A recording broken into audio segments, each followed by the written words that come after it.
Let's make some music this morning, something that we'll all want to sing.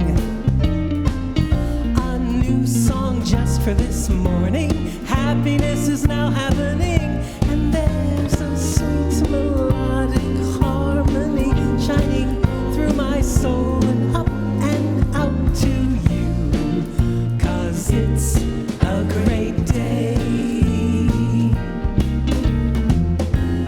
We can be anything we want to be. Open our minds and make it so. Knowing the truth of possibility. We like the way we choose to go. What do you think? What do you say? This is the place. This is the day. Isn't it true what we can do when a positive thought meets a loving feeling? Intention starts to grow. A positive thought meets a loving feeling. Intention starts to flow. It's such a lovely good morning. Happy just to see you today. A super Sunday. Good morning. Nothing's gonna get in our way. And there's an open window through my heart, sending all this love right through and out to you. 'Cause it's a great, yes, it's a great, it's simply a great day.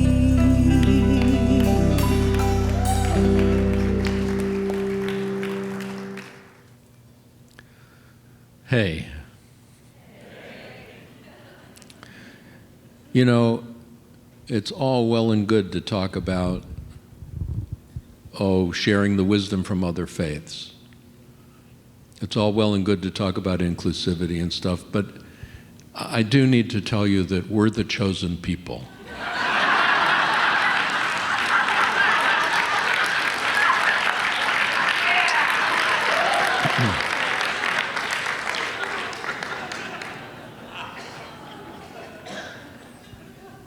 The only thing is, so are you.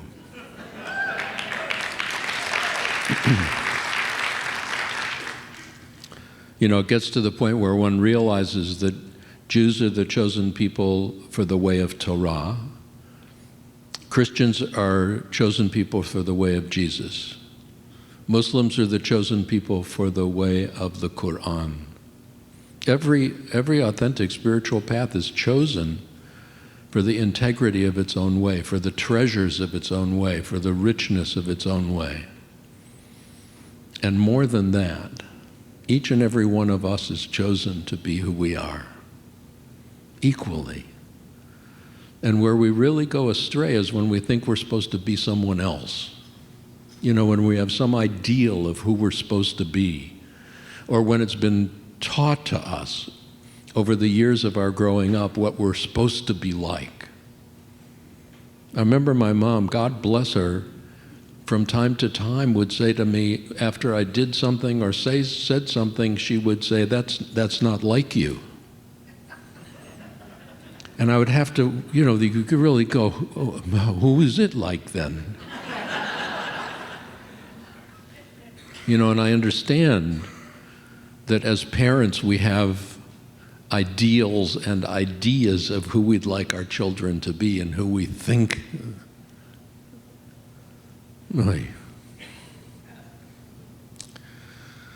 And part of the path is allowing ourselves to step into the integrity of our own being and to understand that we're not accidental beings. Each and every one of us is here on purpose. And part of both the joys and the challenges is to awaken to the particular gifts and the particular skills and the particular things that we have to share with each other, particular ways we have to support one another. And I guess it's particularly important to support one another at a time of change. I was looking at a scale, I don't know how many of you know, but starting in 1967, there has been a rating system for the severity of stressors. You know, in other words, life changes that have greater impact on our health. And you can add up the number of stressors you have at any given time to see the likelihood of it manifesting in some way, physically, emotionally, psychologically, mentally. You know, this stuff impacts us. And I just checked out that list and I discovered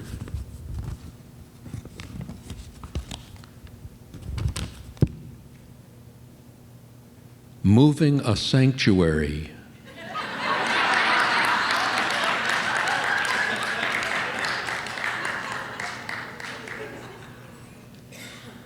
Actually has things like change in living condition, change in residence, and it also has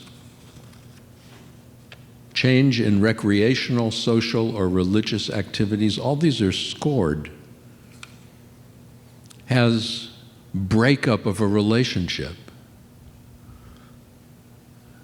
Then it also has the reunion of a relationship. It's like no matter whether the change is positive or negative, it's a stressor. Because there's a part of us, and it's really the part of us that is most involved in changes, that is most upset by changes. And the one constant in our lives is that things are always changing. You know, no matter what we do. The Greek philosopher said you can't step into the same river twice. I'm convinced you can't step into the same river once. Because the river is always flowing. It's never the same river. At each given moment of time, it's a new river. And I think that our life is like that.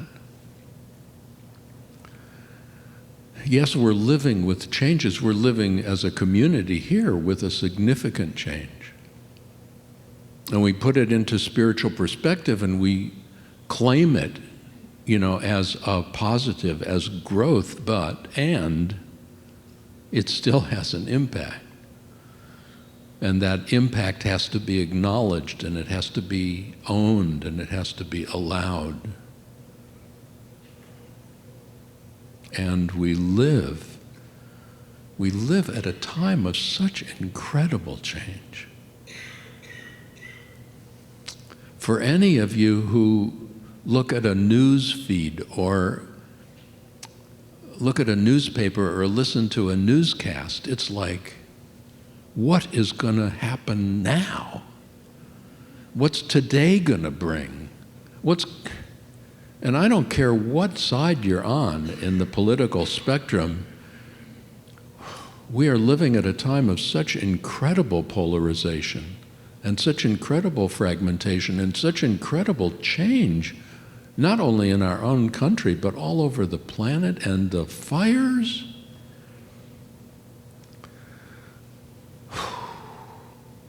Basically, the rule for the next few days in Seattle is don't breathe. Everybody will be okay if you don't inhale.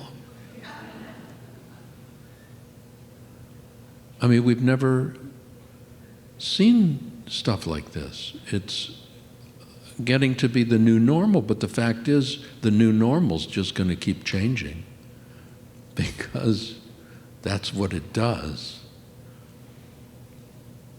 The image I use kind of as a metaphor for the kinds of changes we experience is the ocean. I love the ocean.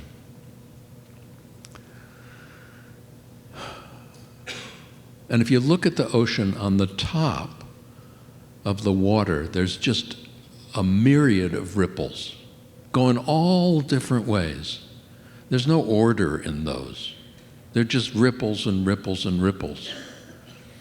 And it's like the surface level of our lives, where just things are changing all the time, and sometimes it feels willy-nilly and you just don't know what's going to be happening. You can't tell what is going to be required of us. And then underneath that space of the ripples are the waves. And each wave is distinct. No two waves are exactly alike, and there is a rhythm. There's a regularity. You know that there's going to be another wave, and you know that the other wave is going to come the same direction as the wave before. It's not going to be, you're not going to have to worry about it going the other way. And that's a deeper motion. And that underlies the surface of change.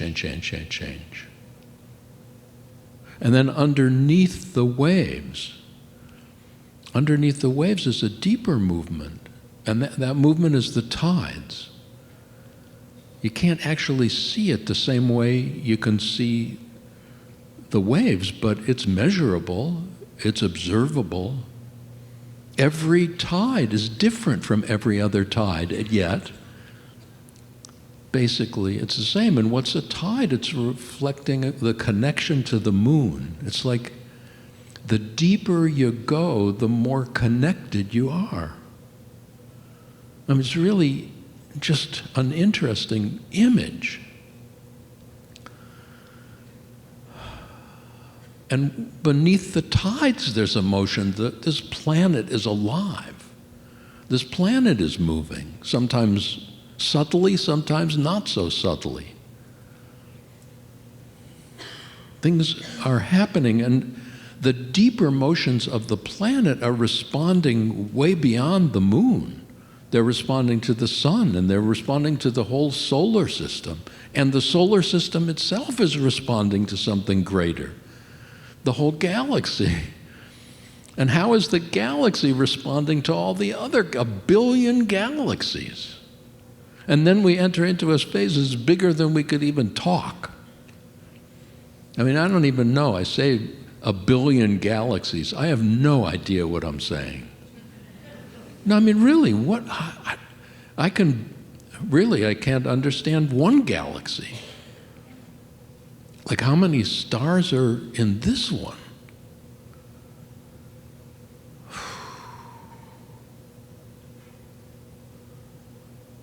Boy, so it's like that.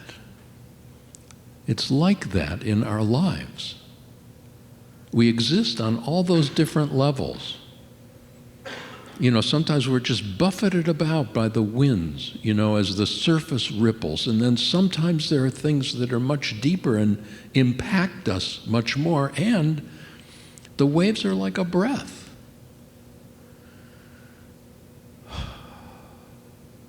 The rise and fall of a breath. And if you pay attention to your breath, you know that in times of stress, the breath changes. And at times of calmness, the breath changes. And at times of pain, the breath changes. And at times of laughter, the breath changes. But the one thing you know about the breath is like you know about the waves. If you insist on inhaling, you're going to wind up exhaling. If you allow yourself to exhale, you will inhale, which is interesting to know.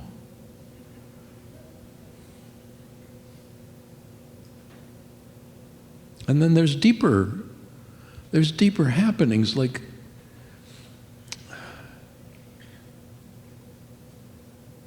I'll tell you what, we're living at a time of radical change. We're living at a time of change in our institution, at times of change of our country, at times of personal change. We need some kind of practice that'll help us. We need some way of staying centered. We need some way of being able to respond in a way that doesn't add to the confusion and doesn't add to the separateness and doesn't add to the fragmentation. All of us know the importance of meditation, the importance of some kind of spiritual practice. The difficulty for me with spiritual practice is it's really easy for me to be calm when I sit and meditate.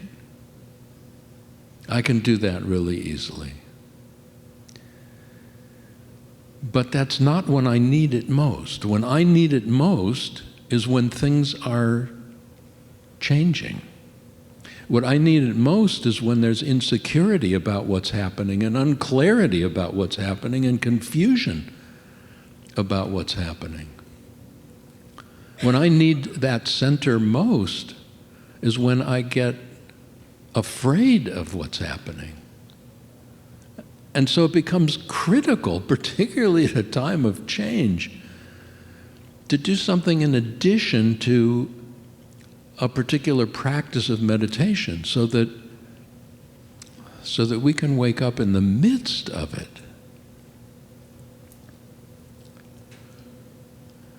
And in the midst of it,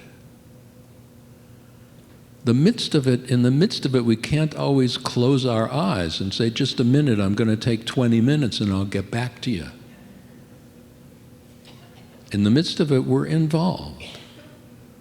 So I'd like to suggest that even in the midst of it, there are practices which can help us center and help us respond with greater clarity.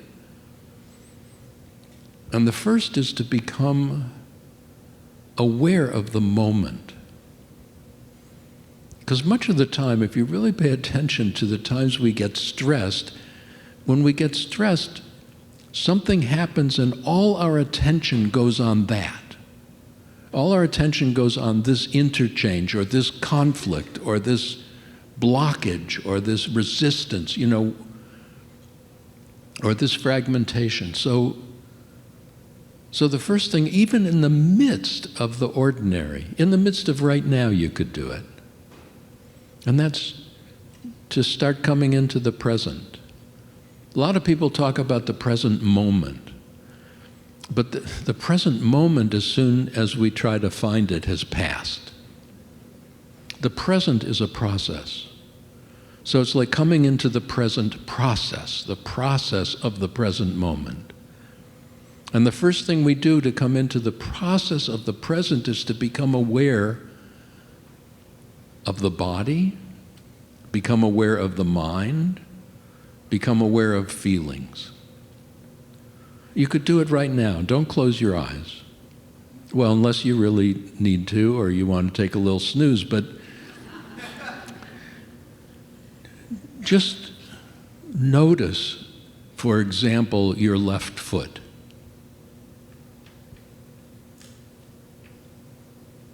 You probably were unaware of your left foot. Most of us, even though we're incarnated, we're acting as if we're not. But to become aware, hey, what's going on in my left foot? What's going on in my right elbow? What's going on in my top of my head? What's going on in my forehead? Just with practice, it can happen very quickly. It's like just to go, oh, by the way, I'm in a body right now. Coming to the absolute truth of the moment. The truth of the moment is always going to be the sensations in the body. If I've got tightness in my gut, that's real. No, nobody could say to me, no, you don't. I mean, that's just totally irrelevant. It's like, here I am. Oh, I was holding my breath. Whatever. To notice. And to notice what's happening in your mind. All of us would like to have our minds do things that the mind is unable to do. Like we want to calm our minds. Well, the fact is the mind is an evolutionary instrument designed to ensure our biological survival, and it does so by being aware of our situation in the material world in order to help us maneuver it. And the mind only knows through contrast. It's a judging machine. And if we tell ourselves, don't judge, what do you mean, don't judge? My mind automatically goes, this is better, this is worse, this is good, this is not so good. It can't help it. In fact, we need it to do that. We think we can get to peace with the mind. But if we could get to total peace with the mind, we'd never know it. Because the mind can only know peace in contrast to war. It can only know easy in contrast to difficult. That's the mind. If everything went great in our lives all the time, we'd never know it. I mean, if we could just get this, get it, so that we can start to be aware of our mind without thinking it's supposed to be something other than it is. It is what it is. Thank God. We need it.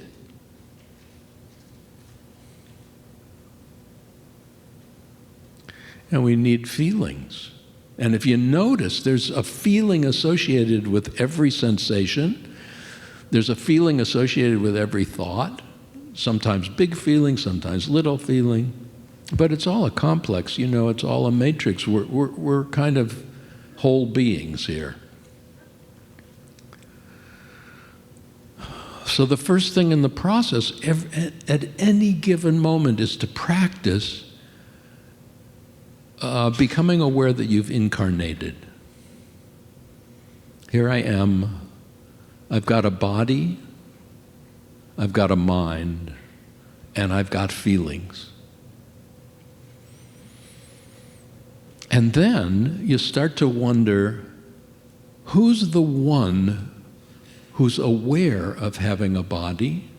Who's the one who's aware of having a mind? And who's the one who's aware of having feelings? There's somebody listening. Are you aware of that?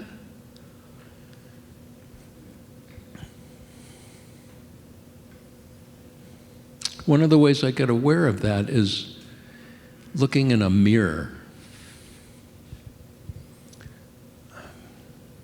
I used to be very nearsighted. The wonderful thing about being very nearsighted is that when you take off your glasses, the world kind of blurs. So, for example, whenever I got a haircut, I never could see. I mean, I saw something happening, but I really wasn't aware of exactly. And then I had cataract surgery, and I got that old cloudy lens replaced with a nice clear one, and I have a little better than 20/20 vision for distance. Like, I can see you fine. I have better vision, actually, in that way than I've ever had in my life. However, I can't see the computer screen, and I can't read a book. I'm very farsighted now, which is very interesting. I'm also not willing to carry around those tiny little glasses and wear them like this. So I have glasses that are kind of clear on top and then fit for computer and then reading. But the problem with being able to see for me is that the last time I had a haircut, they set you in front of a mirror. Well, that was never a problem before, but it was a problem. Because as I sat there, I was watching, and I had a couple thoughts. One was, boy, there's not much hair to cut.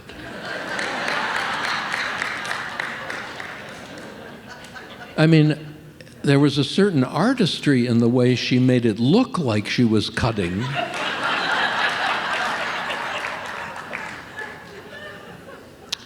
And the other thing I was aware of was my face. Every one of us has a face, and it's the one thing that everybody else has of ours that we don't have. I mean, when you're looking at me, you don't have a face. I have a face. When I'm looking at you, you have faces. It's very interesting to look at the face and go, what happened?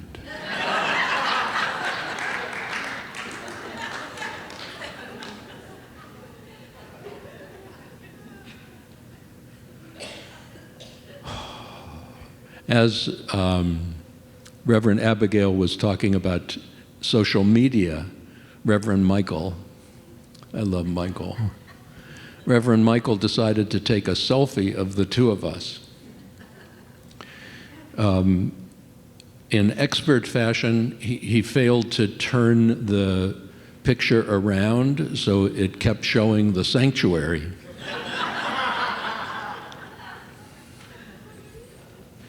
When the picture was finally taken, it shows two guys with very shiny heads.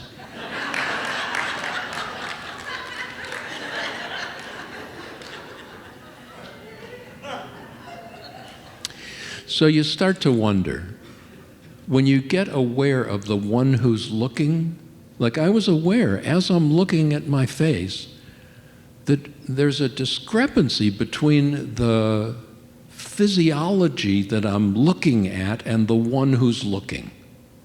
Like this has a certain age, but the one who's looking is not actually that age. And I was wondering, okay, this witness that's watching, how old is that? The interesting thing is, when Lisa was singing, "You Could Be Anything," I thought, what we'd like to be is 40. And both Michael and I agreed that we'd also like to be a little taller. But when I look inside and I ask, how old is that guy who's looking out? I think he's 40. So I got it. And I was just wondering, how old is the one who's looking out from your head right now? Is it the same age you are in a body? Yeah? What approximate age do you think you are inside? The witness is. I have to say. 14 or 14? Wow. 25, 35.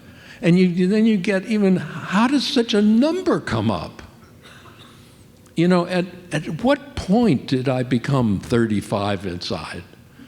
Did I be... And then you start to go, wait a minute. I get that, but if I go deeper into the witness, if I go deeper into the wave, below the level of the ripples, and even below the level of the distinctiveness of each wave, who's in here? Who's watching? Who's receiving all the feelings? Who's receiving all the sensations? Who's receiving all the thoughts?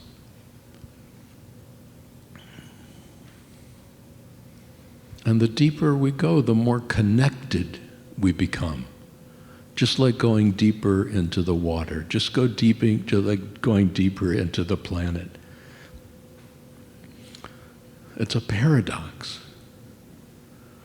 The deeper we go, the more connected we discover ourselves to be. And who's behind the witness? Who's behind the witness? Because it never ends. There is unlimited levels of transcendence. Anytime we think we've got it, we're stuck. So it's like, okay, if I'm aware of witnessing, can I also be aware of the one witnessing the witness? Because the one who's witnessing has a body, but is more than the body. The one who's witnessing has a mind, but is more than the mind. The one who's witnessing has feelings, but is more than feelings. So the one who's witnessing can watch the ripples, but not get sucked into them. The one who's witnessing can watch the conflicts even, but from a bigger point of view. And the one who's witnessing can allow itself to open to the greater self that has a witness, but is more than the witness. And that greater self is known not by words, because language is a function of the ego. Language is a function of the mind. When we start opening to levels beyond that and pretend to use words to contain them, we're back in the mind. But we know that space. We know the witness space because from that perspective, we have a greater capacity to meet the moment. From that space, we have a greater capacity not to get absorbed by the particular drama of the body or of the heart or of the mind. It's not a denial. It's an acceptance, but it's a greater freedom to respond not automatically, not reactively, but to respond with a greater calmness, a greater clarity. And even to say, where the space I'm in right now is not a space where I can make this decision, or it's not a space where I can engage this conversation. I need to get clearer. The space behind the witness, the greater self, well, that's also not known by a word. That's known by the nature of the energy that flows from that space. And that energy is blessing. That energy is love. That energy is acceptance. Radical, unconditional acceptance. Radical, unconditional love. The problem with unconditional love, incidentally, is that we have a tendency to think it's a feeling, and it's not. Because a feeling is mediated by the mind, and feelings always have opposites, and unconditional love has no opposite. Because unconditional love is not a feeling, it's a state of being. And you could even, it's a state of being in love. And it's like we're walking in a field of love, and of course we love the beings who are in this field with us, but it's beyond a romantic love. It is inclusive. And it's so freeing. I mean, the deeper we go, the more inclusive we go, the freer we are to act with greater clarity, to act with greater compassion, to act with greater love. The ego, God bless our ego. We would not be here without it. Anybody who says spirituality is about killing the ego, people say that, I want to run. No, spirituality is about loving the ego. Spirituality is about accepting and respecting the ego for what it does and for what it needs to do. When I'm riding on a highway, I want the other drivers to be in their ego. I want them to be maneuvering. I really don't want them to be meditating. I also don't want them to be texting. We need it. But when we enter into that space, behind the witness, we don't have to do anything to be loved. We don't have to do anything to be blessed. We don't have to do anything to be accepted. You know, the ego thinks that if I totally accept myself as I am right now, which incidentally is what every ego yearns for.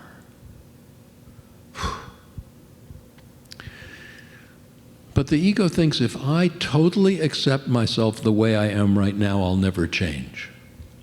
If I totally accept myself, if I totally love myself the way I am, I'll be stuck here. And the reality is exactly the opposite. As long as I refuse to accept myself as I am in the moment, as long as I resist, I'm stuck. But the ego needs to be loved enough so that it will allow us to risk unconditionally accepting it, unconditionally loving it. Because the only way the ego can learn is to allow that to be.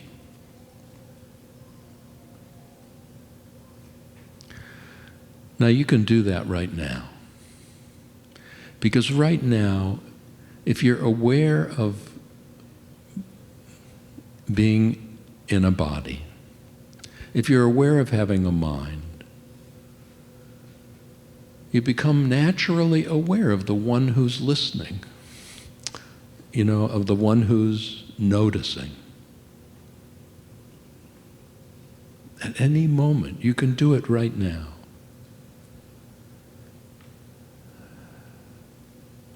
And in some ways, that's even enough. And if you choose, you can move behind, above, below, however you perceive it, to that greater self, that greater energy that you know by its effect. Because that space holds you. That one, that consciousness holds you in such love, in such unconditional acceptance. That space, were it to have a word, the word would be yes. Yes. Yes.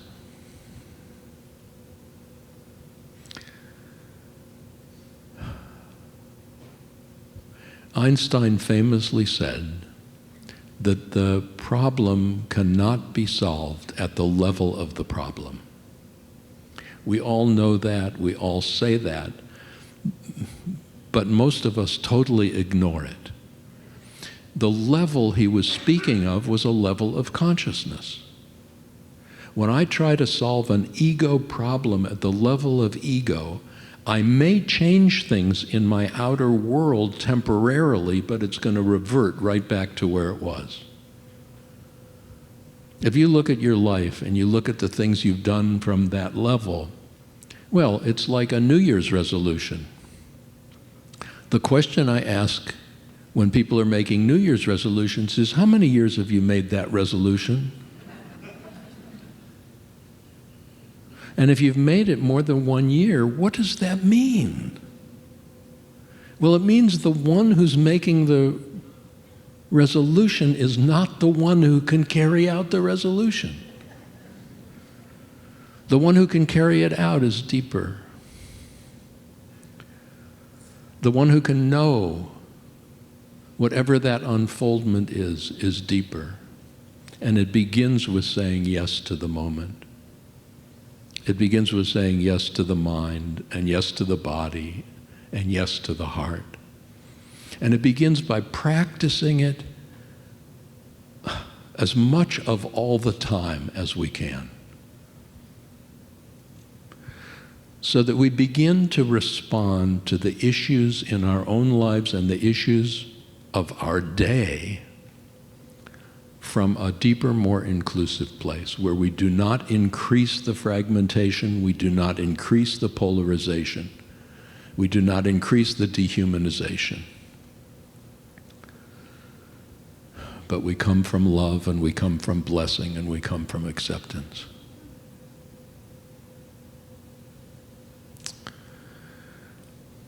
Change. It's kind of comforting to know that the one thing we can always count on is change. And it's almost like looking at any given moment and going, what's changed? But behind all the changes, there's that which remains constant. And when I'm here, and I understand this is the last time in this place, and actually the only place I've spoken at CSL has been in this physical location, not in this particular hall, but in what's now called the sanctuary. And I think that you moved in here somewhere around the time when we came to Seattle. And I don't care, how spiritually you frame it, it's still a meaningful transition. It's a meaningful loss. And it needs to be honored. And there's some things that go on. It's always such a delight to be here and hear Jal Feldman play. Jal,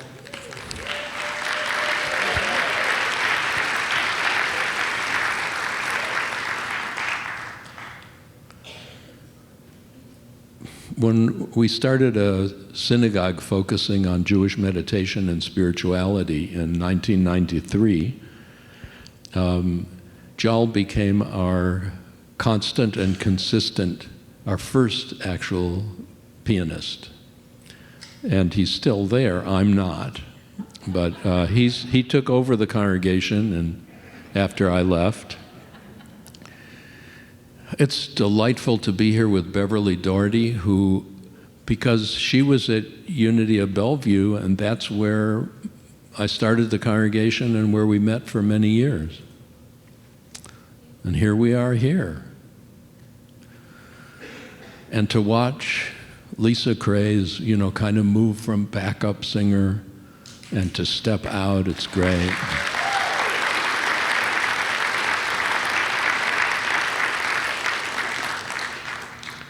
And you might think I'm going to say something about Reverend Michael Ingersoll, but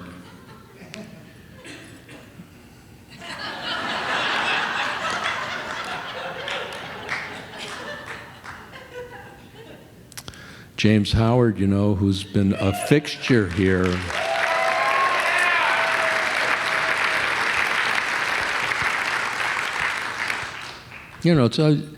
It's neat to be able to come here. I don't come here that often, but to just feel a context of supportive presences.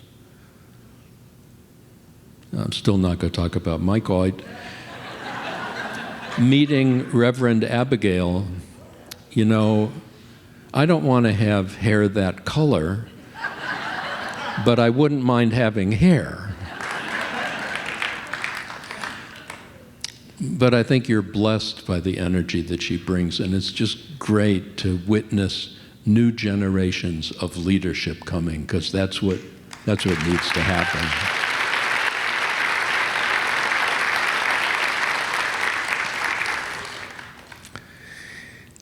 In Jewish mystical tradition, there's a thing called soul roots. I suppose the modern translation would be your soulmate. The problem is that the way it gets translated, we think we're supposed to marry our soulmates. And that often gets us into real trouble, because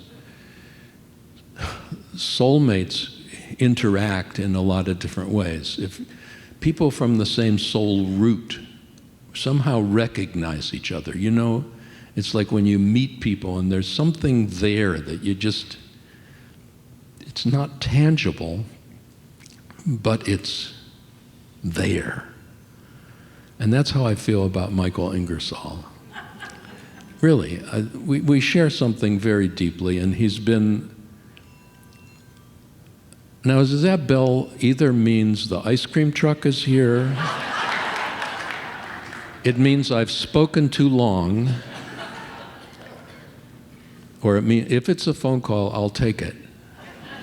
Any rate, I'm grateful for our association. Michael has been a teacher and a comrade, in just some joyful and some challenging times. And I really appreciate your presence, and you guys are so lucky to have him.